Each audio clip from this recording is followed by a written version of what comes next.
अज्ञानतिमिरन्धस्य ज्ञानाञ्जनो शलाकया चक्षुरुन्मिलिताञ्जनो तस्मै श्रीगुरुवे नमः।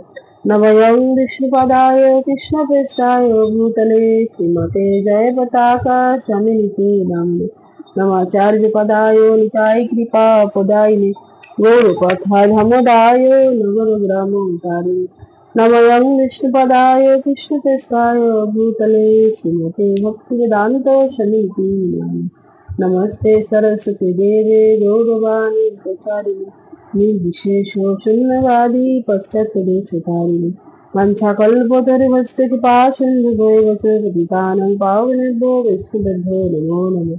जय श्री कृष्ण चैतन्य प्रभु नित्यानंद श्री अद्वैत गदाधर शिवाचार्य श्री गौर भक्तवृंद। हरे कृष्ण कृष्ण कृष्ण हरे हरे हरे राम राम राम हरे हरे। ओम नमो भगवते वासुदेवाय ओम नमो भगवते वासुदेवाय ओम नमो भगवते वासुदेवाय।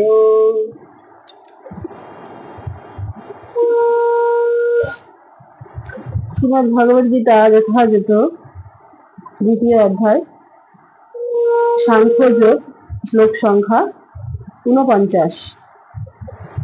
দূরেন হ্যবরং কর্ম বুদ্ধি যোগং ধনঞ্জয় বুদ্ধৌ শরণং নিচ্ছ কৃপণা ফলহেতব।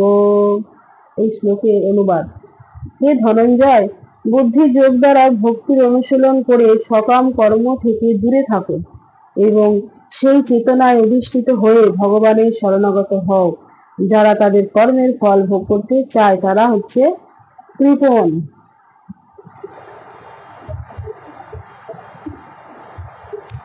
ভগবান অর্জুনকে বলছেন এবং আমাদেরকে বলছেন, যিনি ধনঞ্জয় বুদ্ধি যোগ দ্বারা ভক্তির অনুশীলন করে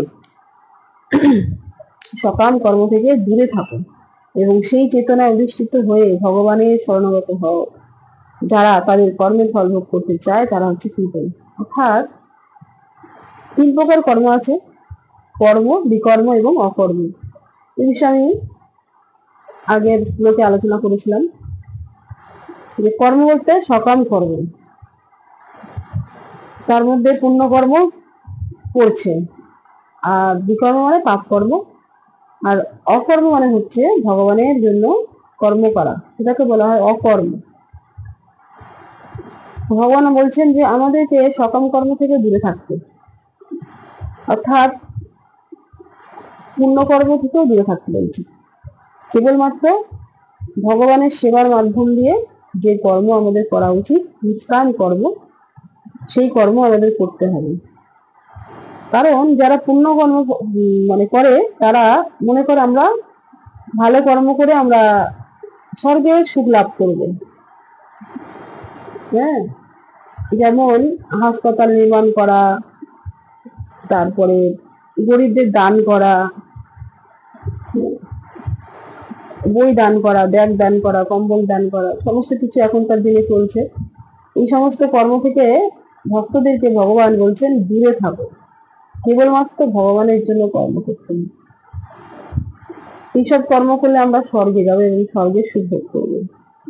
আমাদের যদি এইসব মনে বাসনা থাকে যে আমরা স্বর্গে যাব, সেখানে সুখ ভোগ করবো, তাহলে বলছে তারা হচ্ছে কৃপণ। হ্যাঁ, তাদেরকে বলছে কৃপণ। কৃপণ মানে কীর্তি, তারা হচ্ছে কীর্তি। হ্যাঁ, তাই জন্য এই সমস্ত কর্ম থেকে আমরা যদি দূরে না থাকি তাহলে কি হবে? আমরা জন্মমৃত্যুর চক্রে বারবার জন্মগ্রহণ এবং মৃত্যুগ্রহণ করতে থাকবো। তাই কেবলমাত্র আমাদেরকে ভগবান যা উপদেশ দিয়েছেন গীতায়, শুধু শ্রীকৃষ্ণকে সন্তুষ্ট করার জন্য আমাদের কর্ম করতে হবে, আর কোনো কর্ম নয়। ভগবান যা বলেছেন গীতায় আমাদেরকে সেটি পালন করতে হবে যথাযথভাবে। হরে কৃষ্ণ কৃষ্ণ কৃষ্ণ হরে হরে, হরে রাম রাম রাম হরে হরে। জয় কৃষ্ণচন্দ্র ভগবান কি জয়, জয় ভগবত গীতা জগৎপতি জয়, জগৎ গুরু শিল প্রভুপাদ কি জয়, পতিত পাবন গুরু মহারাজ কি জয়, তাই গো হরি বল।